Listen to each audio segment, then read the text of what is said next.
The only little good things you do, they make me no.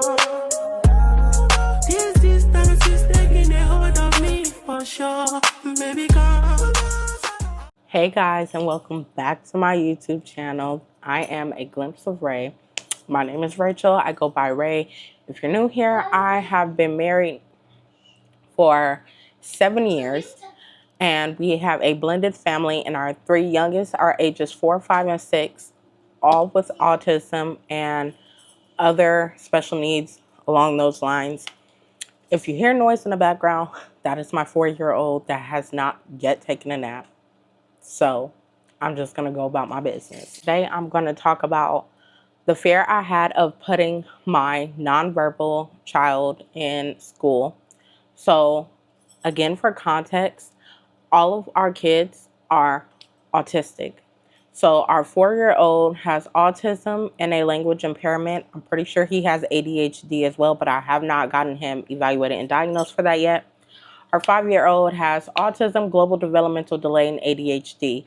Our 6-year-old has autism, severe speech delay, intellectual disability, apraxia, and ADHD. I don't know if I already said that, but he has a long list of things. We like to refer to him as limited verbal, but on paper and in schools, they do refer to him as nonverbal.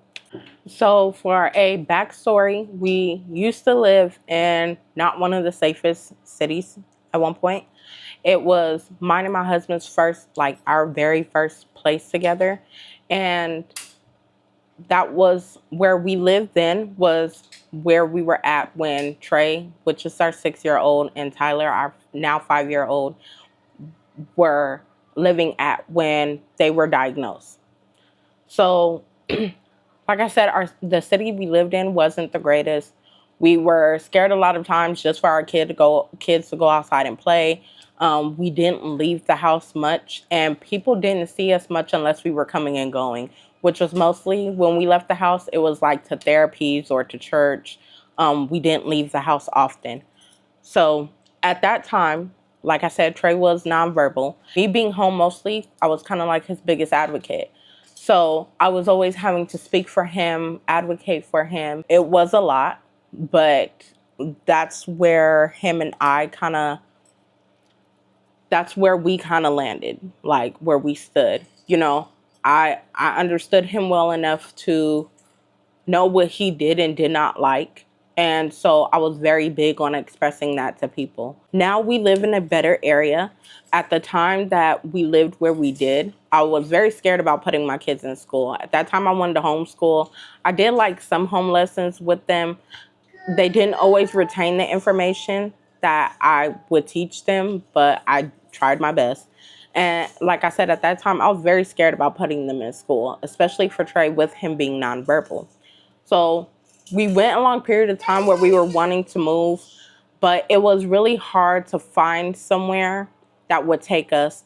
A lot of people weren't willing to accept us living in their home rent-wise, mostly because we were Black and because we did have kind of a big family. We were a family of 5. So there wasn't a lot of people that were willing to rent to us. So I told myself that once we moved to a better area, I was going to put them in school. We had goals for what type of area we wanted to move to. We obviously wanted to give our kids a safe environment to live in. We wanted to give them a backyard. We wanted to give them somewhere that we felt comfortable. They felt safe. They can go outside and play. We didn't have to really worry about them as much as we did compared to the prior area that we were living in. But I did not know about putting them in school. First off, we moved to where we live now in the end of October, the very beginning of November. By December, I was already trying to start the process of putting them in school. I was very new to it. I didn't know what I was doing. I didn't know who to talk to. We lived right by elementary school, so in my mind, I assumed that because that was kind of like our home school, that my 5 and 6-year-old would go to that school. That was my assumption, because I was told that usually your kids go to the school that's closest to where you live. I did not know that they also had to have an IEP in order to be in special education. So when I did start the process of trying to put them in school, I always got asked, "Oh, do they have an IEP?" And I didn't really know. I didn't know what an IEP was. I've heard of it before, but I never knew what it was. So I was always like, "No, this is gonna be their first time in school," and I would get so many strange looks or stares because I would say that, which was disappointing. I mean, I'm used to it, but it was disappointing because if somebody doesn't know something, is it not your job to help them and teach them or let them know what they need to know compared to just giving them dirty looks? Because my kid was 5 or 6 and he hadn't started school yet. I had a big fear of putting Trey in school, especially with him being nonverbal. So I didn't know he had to have an IEP if I wanted him to be placed in special education. All I knew was that once he started school or before he started school, they would do another evaluation to see if to see if he was actually autistic or to see where he stood education level wise. That was all I knew. I didn't know that the IEP was a requirement in order for him to be placed in special education. So I started the process of trying to put them in school in about December. They did not start actually getting the IEP like the assessments until May. So if you know that school ends in June, that's when summer break starts. So they didn't start the actual assessments until May, which was crazy considering since I started the whole process in December, and I was told they have about 90 days to do the entire IEP assessment, which it took them way longer than that. So we got that done, and then he physically started in school in August. So when he started, they hadn't finished the actual IEP assessments at that time. So they wanted him to physically be there because last school year they said, well, we don't have the IEP assessments finished, but we still physically want him here. He'll just have to be in general population. And I said, no. You are allowed to advocate for your kid as far as IEPs and special education and so forth, even in a school system. I know I've talked about it in previous videos with advocating as far as therapies go and therapy companies, but you can do that with school as well. I told them that he will not be in general population. Like I said, Trey was nonverbal. Has the typical traits of autism.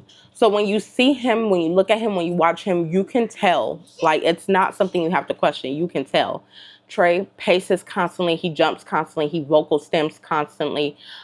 He doesn't understand personal space. He doesn't really understand fully how to interact with other kids.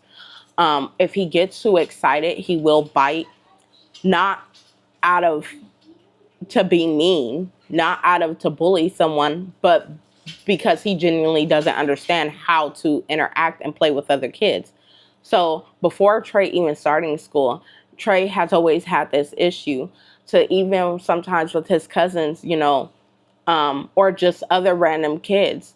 They would say Trey hit them or Trey's being mean or Trey pinched him. And Trey wasn't doing it, like I said, to be mean. It was just him genuinely not understanding how he's supposed to interact with this kid. He might have an interest in the kid, which at one point he had no interest in other kids. But he might have an interest in the other kid, but he didn't know how to go about playing with them. He didn't know what too rough was. And if you've seen my son in person, he's pretty big for his age. So he didn't really understand that. So I expressed to them he's not going to be in general population. I wasn't going to let that happen. My husband and I both expressed those things to them because I don't need you calling me every day saying that I have to come get him because he's not sitting down in class. He's not listening. He's not paying attention. You're trying to talk to him and he's not looking at you. I don't have time for it. Therefore, we're not going to do that. So what they did was they put him on like an independent study where every week they would call me to come pick up a packet of work for him. And I would just drop it off a couple weeks after. And so even the packet that they dropped off for him, like it didn't align with what his understanding was. He didn't understand tracing. He didn't have the motor skills really to hold a pencil, even though that's something that he had worked on in therapy for a long period of time, even though that was something I worked on with him at home. He didn't really understand those things. It was things like math in it. And this was for a first grade level, or it was for a first grade level. And when I told them, this is not the work that Trey is capable of doing, they brought it down and gave him a kindergarten packet, even though he was at the age to be in first grade. So he did the independent studies, and then this school year started, and then they said, okay, well, we'll be able to better assess him if we have him physically here. So what they did was they wanted to put him in a general population class. My husband and I went to the school one day, and we wanted to meet who the teacher was, because I'm not gonna lie, the school psychologist was I felt like he was avoiding me. I'm not good with being ignored. So if I call you and I keep being told that you'll get back with me and you don't, I'm going to pop up at the school. So it's kind of how do you want to go about this? So one day I end up meeting the teacher, and then she introduces herself to us. And the first thing she says is, tell me about Trey, which I like. So we told her about him. We broke it down. She was like, would you like to see my classroom? I asked her what's her student to teacher ratio, which is a question that is definitely a great question to ask, especially if you're putting your child in a special education or trying to. We asked what her student to student ratio is, if she has any aides by chance. She said it was her along with 30 students or 32 students. She told me where he could sit at. She told me that she would leave an empty seat right by him, and I could sit by him. She said that he didn't have to stay for the whole day. She said if he could last 20 minutes, not even that, then that was okay. So her main thing was, she was one of those teachers, which I still love her to this day. She was one of those teachers that when the school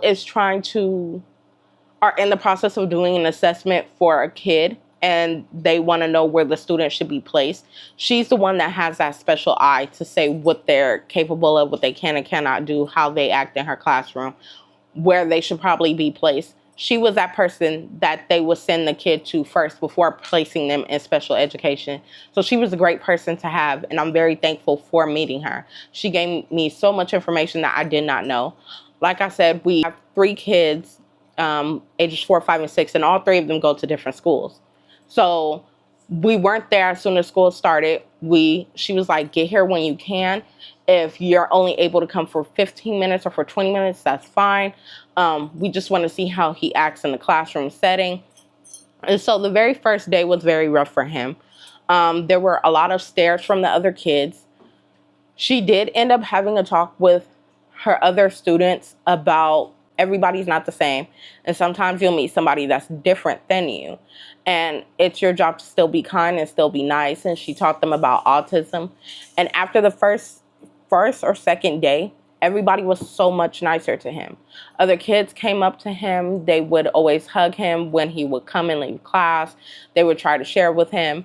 If he was crying or having a rough time, she had this little stuffed animal like puppy in her room, and Trey always called it a baby. And so whenever he would start crying or having a rough time or overstimulated, one of the other students would go and grab the little stuffed animal and bring it to him. They would help him too when I wasn't helping him. So it was a very good first experience to get him in the idea of being in a classroom setting. We did the IEP, and then that's when he was placed in the class that he was going to be in. My biggest fears with putting Trey in school was obviously him being nonverbal. Him being nonverbal and not potty trained at the time, it was very overwhelming. I felt like it was a lot of, am I doing the right thing? Do I need to put him in here? How do I know if something's happening or if someone's mistreating him? And my mom constantly told me, you know your kids. You'll know if someone's mistreating them. By how they act, you'll know, which is true. And that goes for just a parent in general with their child, whether your child has special needs or not. You know when someone's mistreating your child, whether they can talk or not. If you pay enough attention to your child, you'll know. So I had that fear, and it was a lot. And I remember the closer that we got to that time for him to start school, the more overwhelming it felt. And then at that time, I only had two kids going to school. So it was Trey and our youngest, who was now 4, but he was 3 at the time. And then with the school year starting, they both start school at 7:45. I was like, how am I going to get them to school every day on time? Like, it was just a lot. It was also that fear of, because, like I said, my assumption was that because this is the closest school to our house, and the school has both grade levels for my 5 and 6 year old, that they both should be able to go there. But that's not the case.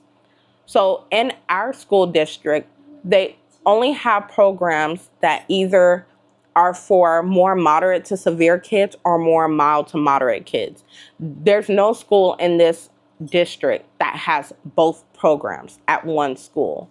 Therefore, my 5-year-old Tyler could not go to the same school as Trey unless he was going to be put in general population, with which his dad and I both agreed we're not doing that. So that was very hard for me too. I try not to put a lot of pressure on my 5-year-old, but I feel like sometimes it naturally happens because my 5-year-old is more verbal and he understands a lot more than Trey. He's always played that big brother role for Trey. If Trey was having a hard day or a hard time, he knows what Trey needs to calm him down. He knows to go get his blanket, go get his cup. He knew how to calm him down. He knew how to do those things. So in my mind, I kind of feel like, even though I know they're not in the same grade, they won't be in the same class, as long as they both go to the same school together, I would feel better about Trey going to school. So once I found out Tyler couldn't go to that school too, that overwhelmed me even more. And for about the last 2 weeks leading up to them starting school, I had panic attacks every night. It will be every night, late at night, me laying in bed, crying, panicking, thinking about Trey going to school, thinking if I should change my mind, am I doing the right thing? I don't want to send him to school by himself. It was a lot.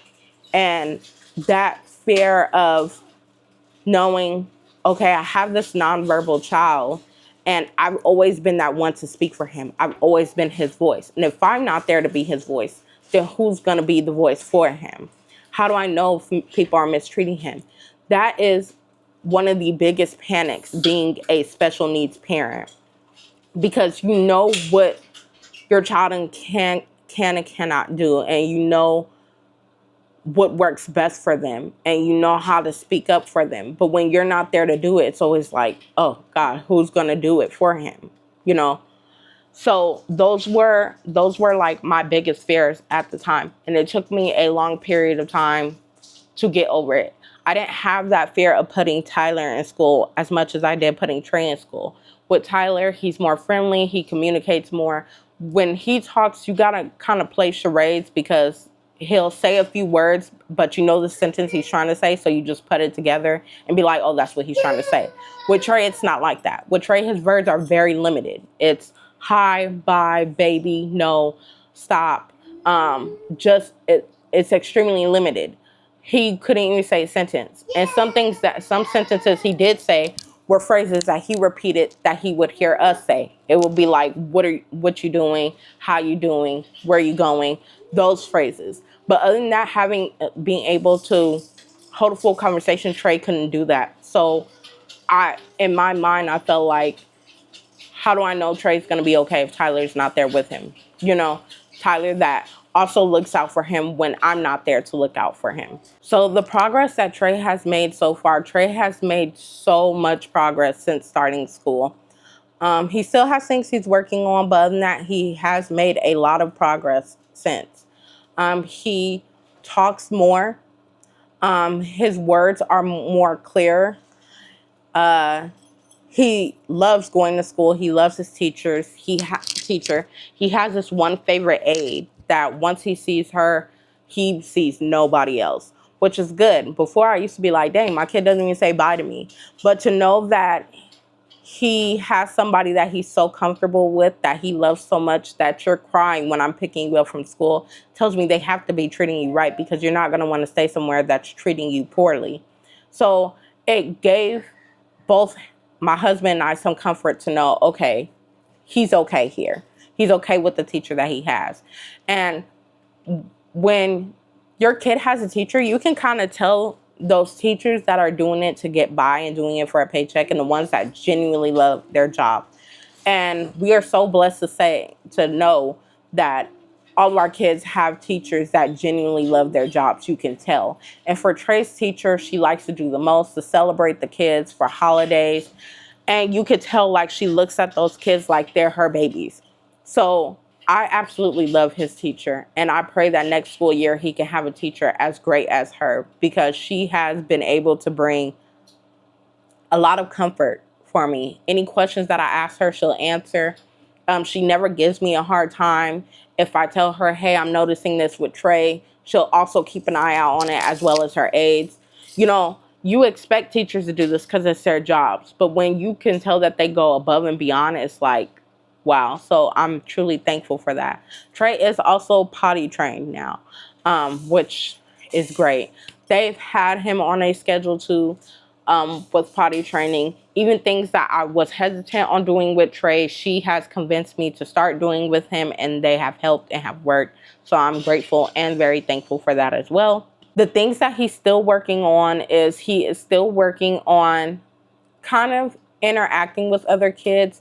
He does have an interest in interacting with them. He loves playing with them, but it's more so of the roughness and learning personal space. So that is something he's still working on.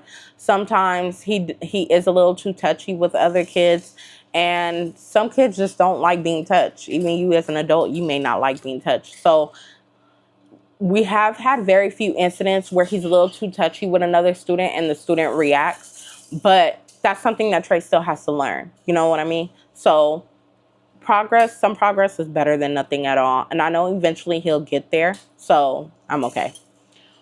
What I've learned most throughout this whole process is that I think that even though I was scared, putting him in school was one of the best things that I could have done. And that's how I feel right now. I feel like Trey and I both needed that space from each other to where he wouldn't have to rely on me to be his voice. And I could give him the space to be more independent. I think that Trey and I relied on each other too much. I'm not going to get emotional. But I think that Trey and I relied on each other so much, as far as me being that voice for him, making sure nobody hurts him, making sure that everybody treats him right, making sure nobody treats him different. Me always speaking for him and, so forth. I feel like now I can say I was probably more so holding him back than I was helping him. In some ways, I was helping him. But when I'm always there to be that voice for him and speak for him, how can he learn to speak for himself? And he needed to learn how to be more independent. And he's becoming exactly that. He's on this routine, which he's always been on a routine where it's like constantly cleaning up after himself, putting things in a certain order and so forth. And I'm not saying he wouldn't have gotten there if I never put him in school, but what they can teach him is different than what I can teach him. Just like what I can teach him is different than what they can teach him. So I think that we both needed that. I'm giving him the space to be more independent, to learn new things, to learn outside of just our home, to learn outside of just me telling him something. And I think that's helping him. I think that me being that voice for him too much was, and I'm not saying don't advocate for your kids, don't be their voice, but I think that had I not put him in school, him and I still would have been relying on each other. And that was not healthy in a sense for neither one of us, because the instant panic that I would feel when he wasn't around me or I wasn't there to speak for him, it wasn't healthy. And I only felt that way with him out of all of our kids because I knew he was nonverbal. So, like I said, I feel like this was one of the best things that we could have done for him. I am so proud of the progress that he's made. I know that he's going to continue to make more. And I truly do thank God for the teachers that our kids have because of the progress that we have made. But even with Trey, it's crazy. But with that being said, that has been our experience as far as putting our child that is nonverbal in school. I'm going to go ahead and close out this video. If you want to find me outside of YouTube, please follow me on Instagram at _SlayByRay. And if you like what you saw and you want to see more, please feel free to like, comment, and subscribe. And I will see you guys on the next video. Bye.